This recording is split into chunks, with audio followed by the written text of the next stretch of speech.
Hello everybody, welcome or welcome back to my channel. Thank you so much for tuning into another video.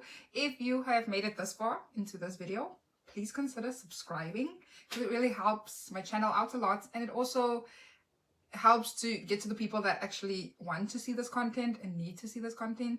So thank you in advance if you have joined the Travel with Janice squad. I do appreciate you. Okay, today's video, if you watched my previous video on my experience in America, I spoke about my experience as an au pair. Now in today's video, if you decided that you want to try this au pair thing out, it sounds like it's for you, then in today's video I will be going over the dreaded interview. Okay, so the interview that you would, your very first Skype call with a potential host family. I will be going both over questions that your host family might ask you, and also questions that you should definitely ask your host family. Yeah, so without further ado, let's get started. Before my previous video, I did not mention what an au pair actually does. I explained like the program, but an au pair's duties and responsibilities involve childcare. Okay, so you will be responsible for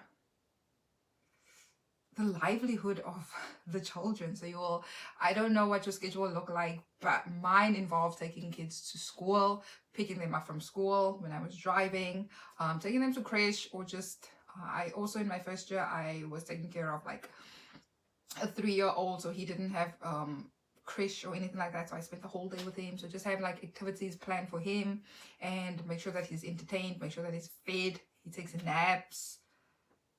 We went through a potty training phase with him. So it's just anything childcare related you might you will most likely be responsible for. Changing nappies, I learned how to do that on the job. I've never had to change nappies before, so I have some very interesting, very funny stories on how I learned how to change a nappy. And yeah, so anything you might need to help with homework, and then also in your contract, do you sign contracts? I forgot, but somewhere you have to also do some light housework. So one of the questions you should ask, like, what does light housework entail for your family? Because you know you might have like this different expectations of what that might look like. I had trouble with this with one of my families, and it was one of the reasons. Yeah, I had trouble with one of my families with this particular aspect, the light housework. So yeah, just ask for clarity from the get-go. Okay, so here are some questions that your host family might ask you. The first question is, why have you decided to become an au pair? So if you have signed up for this program, you obviously have a reason. So what is your reason for signing up? Maybe you're part of the Educate program and you just want to study and get that experience in a university in America, and to actually further your studies in America so you can potentially work there one day. I don't know what your motivations behind becoming an au pair was. For me, it was just gaining childcare experience in a different setting. Prior to me becoming an au pair, I was already working with kids. So I just wanted a different kind of setting that I can work with kids. And I just wanted some independence. I wanted to grow up a little bit. And that was a great opportunity to do that for me. I would avoid mentioning from the very first thing, I want to travel and live my best life. Like, granted, that's one of the main reasons we sign up to be au pairs, but I would just be mindful that this is a job, so you want to be honest, but also put your best foot forward. Because a lot of families are skeptical in getting like younger au pairs between like ages 18 to 22, I would say, because they are afraid that au pairs just want to party and drink and yeah, live their best lives, quote unquote. And granted, they have reason to believe that because they are actually young females that get that sense of freedom and do all those things and not take care of the kids. So don't be like that. But yeah, be honest in your answering as why your reasons are for wanting to become an au pair. The next question, what are your expectations as an au pair? Again, here, be very transparent and just let your family know, or your potential family know, like, I expect to be treated as an adult. I expect for us to have some kind of relationship where if I encounter any problems, that you don't automatically side with what the kids have told you, but you know that they also take into consideration you as a person, and as this it's going to be like a tripartite relationship. So you are part of that tripartite relationship. So it's not just like two people and then you are excluded. No, everybody should be on the same page. So have that be one of your expectations. I know that was one of my expectations, just to have a good relationship with your host parents. And I can't think of anything else right now. It's after a long day of work, so my mind is a little bit fumbled, but I'm trying my best to be as forthcoming as I can. Okay, so the next question is, are you willing to accompany us on trips and take care of the kids during this period of time? I think I was asked this question. Some of these questions I try to remember from my own interviews. You will go through a lot of interviews. So with this question, it's pretty, I think, straightforward. Your answer would probably be, like, it most likely would be yes. I don't see any reason for it not to be yes. So just know that if you will be working on these trips, so just be prepared for that. Another question that they might ask you is, are you an experienced driver? Like, don't even try and sugarcoat this one. Just be as honest and as transparent as you can. So with me, I wasn't. So I was right off the bat. I told my families, listen, this is what you're getting. I'm not an experienced driver, and for my first year that wasn't a problem.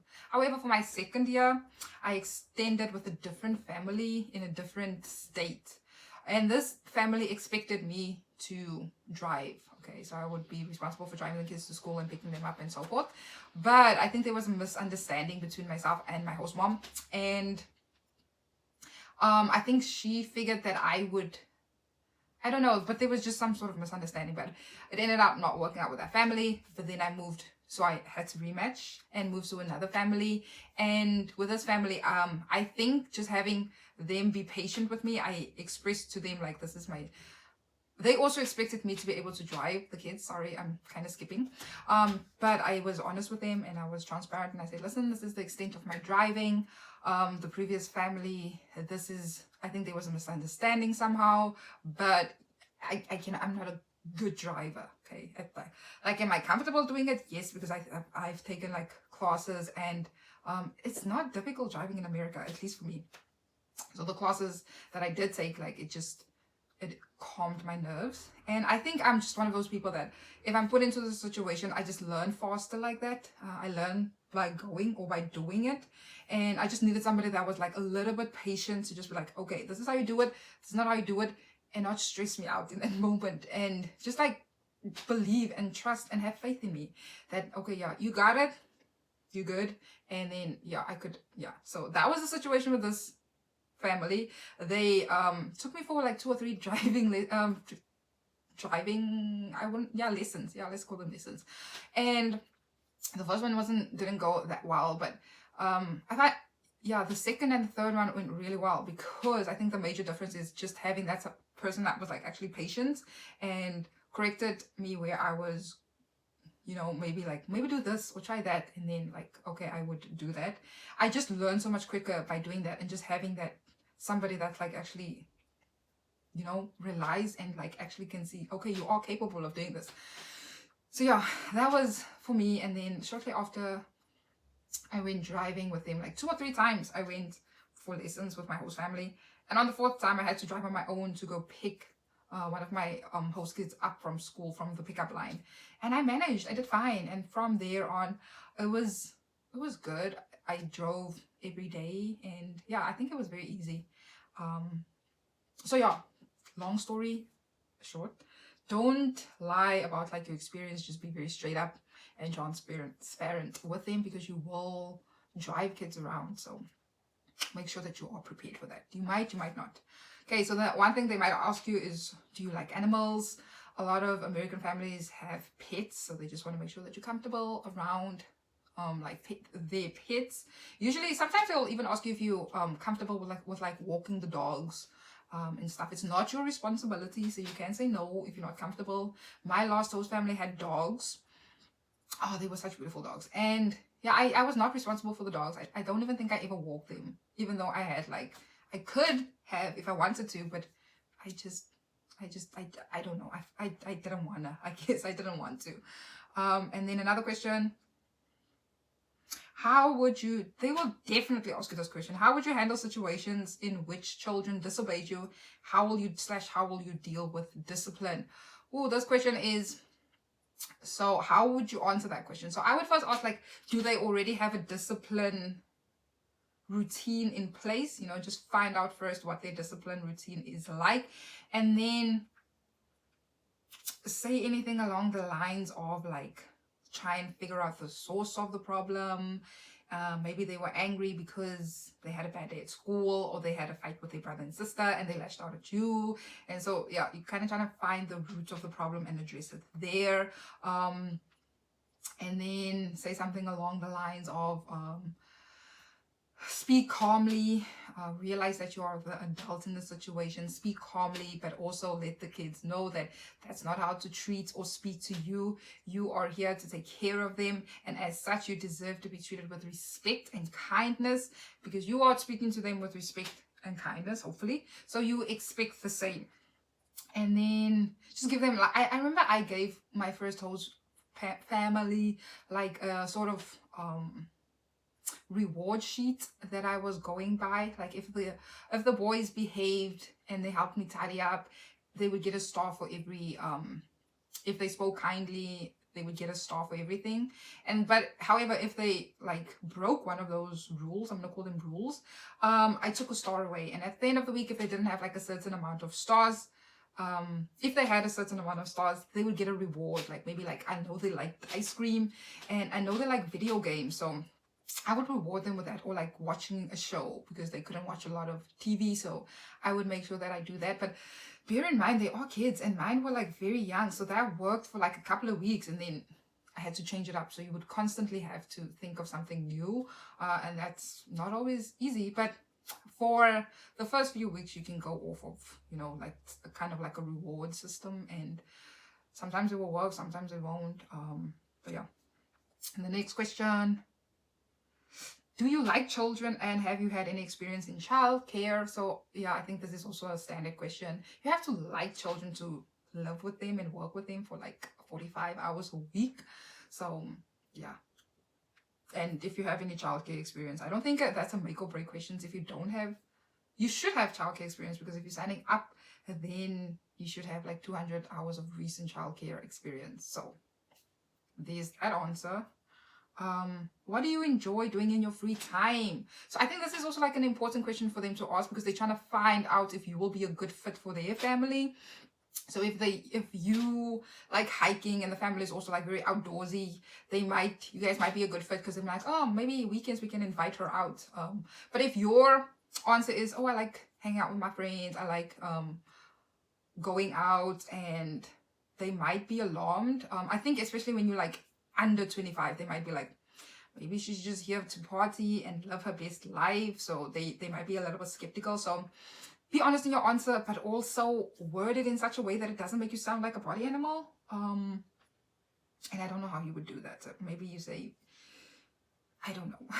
I can't come up with anything right now. Okay, number 9, how would you describe your personality? That's also just to figure out if you would be a good fit for the kids. And then lastly, what are your favorite foods? It's important that they ask you this. So if they don't ask you this, make sure that you somehow ask them what kind of food that they eat. Just so, because they are supposed to be providing you with meals every day. So they should at least like ask you, what kind of foods do you enjoy?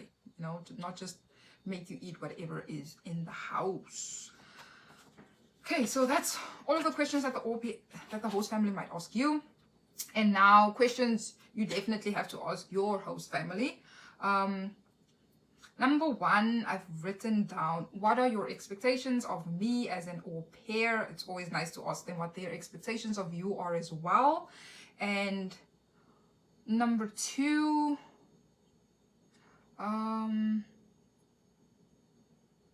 is how would you like me to discipline the children? So that's a very important question to ask. Number 3 is, have you ever had any au pairs in the past? Okay, so if they say yes, maybe one of my future videos should be what to look out for, like when deciding what family to go to, like red flags, or like green flag go, red flag no, with certain kind of families. Because after, like, if you ask a family if they have had au pairs and they say yes, then your follow-up question would be, have those au pair extended their stay with your family? If their answer is no, that can be like a red flag, because that can mean like maybe why didn't she what was her motivation behind not staying? Maybe she was unhappy, maybe the family wasn't as picture perfect as they might have painted themselves to be. So just ask that question, and then the follow-up question, has the au pair extended? And then the next question, is there anything I should know about the kids that you haven't mentioned in your email? Very important, very important. And then a follow-up question, like what kind of medications should I be aware of if they take any medications? What kind of dietary restrictions, what kind of temperament they have, like those questions. Because if it's not mentioned in the email and you don't ask it, you might be in for a surprise. You might be in for a surprise. So please make sure that you ask this question. Okay, the next question is number 4, I think. So this is about the pay, like the wages. So how I would word this is, I'm aware that as of 2019, there aren't any fixed wages with the au pair program. How do you feel about this new law? Okay, so here the way that the au pair the host family responds can also be an indicator if this is a good family or not a good family. If they immediately say it's unfair and they have to pay for everything else, and not taking into consideration that like actually you are really underpaid, then it might be a red flag. And then a follow-up question should be like, how much do you think au pairs, you can generalize it, keep it general, how much do you think au pairs should get paid? If they say anything less than minimum wage, I don't know if I would go for that family. So just, I think, keep it general. Don't flat out ask the family, yo, how much are you gonna pay me? Ask it like in a roundabout way so you can find out more information. It's like if the family is a good fit or not. But I think it's an important question to ask. And then ask if you can Skype with the kids. Oh, that's very important. Ask if you can Skype with the kids so you can get a feel of like what you're getting yourself into. And ask to do this like on several occasions. Like after the first Skype, if you are able to speak with the kids, ask for like a week from then to speak to them again. And then another week from speak to them again. Speak to them as often as you can, okay, during this whole process before you even get there, because then you will kind of get a feel of what you're getting yourself into. Don't just speak to the kids once and then that's it. They're going to be on their best behavior the first time. They're going to be intrigued. They're going to be excited. If you speak to them 3 or 4 or 5 times, they might be like, okay. Then you start to see like little things that might bother you, or things about the kids that you're just like, okay, I can be aware of this, or like the attention span during the conversation, if they are able to engage and like, have the whole conversation. Granted, if it's young kids, like it's okay if the attention span is very small and limited and they just want to play, that's okay. But I'm speaking like more like older kids, like 7 and up, because you will be spending 90% of the time with the kids. So speak to them as frequently as you can. And then, like I mentioned, ask what kind of light work you would be responsible for.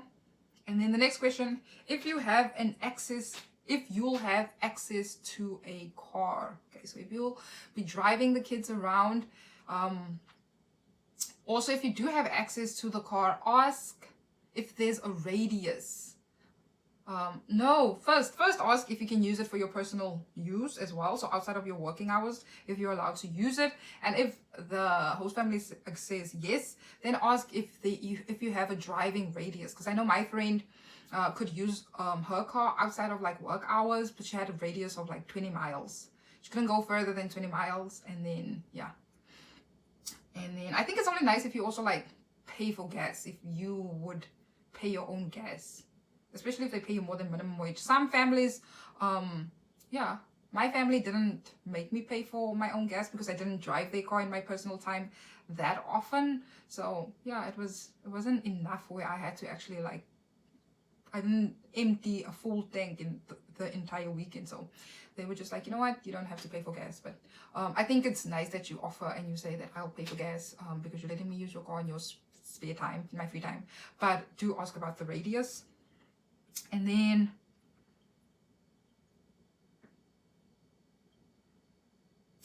just ask another question. You can ask, what will daily life look like in this family? Like, do they eat dinner together? What do they do during weekends? That sort of thing, to get a feel if this family is a good fit for you or not. And then the next question is, ask if you can get in contact with the previous au pair. So if they've had a previous au pair, ask if you can reach out to her. She's going to hopefully spill the tea and tell you everything you need to know, everything that they haven't mentioned. And if they don't want to give you their previous au pair's contact details, it's an immediate red flag. If you are their first au pair, then that's tricky. Then you just have to go off whatever the family says. That's why if you are the first au pair, it's imperative to have several Skype conversations with them and ask as many questions as you want to and feel comfortable with, just because it's going to be a big move, and you're just going to have to trust that whatever the family tells you is true. And then if the kids are young, ask if they have been potty trained, or will you be helping with potty training. That's not really like a make or break question. It's just, I don't know, you might want to ask that. And then the last question, do you have a curfew? I know initially you don't want to think about like, yeah, of course I don't have a curfew when I get there. Some people do, and then they only find out once they're already in America, and it's like, what do you mean I have to be back by 8 o'clock or 10 o'clock? So for me, I don't have a curfew, but my host family just asked that I be back at a time that I feel I would have enough energy to sustain me the rest of the next day for the kids. Like, that I please don't stay up too late and then be too tired to actually spend time with the kids, which was fair because I did work from 7 to 5. This is for my first year, and my kids were younger, like 5 and 3, 2. He was 2 at the time, he turned 3. So yeah, I had to have a lot of energy and they were boys, so I had to have a lot of energy. I think that's all of the questions that I have. If you can think of any more questions, leave it in the comment section for those that would need it. Or yeah, I think that's it for today's video. Thank you for listening till the very end if you've made it to this far. And in my next, I don't know what I'm gonna do in my next video, to be honest with you. Yeah, that's it for me. Thank you for subscribing. If you haven't already, please subscribe, and I'll see you next time. Bye.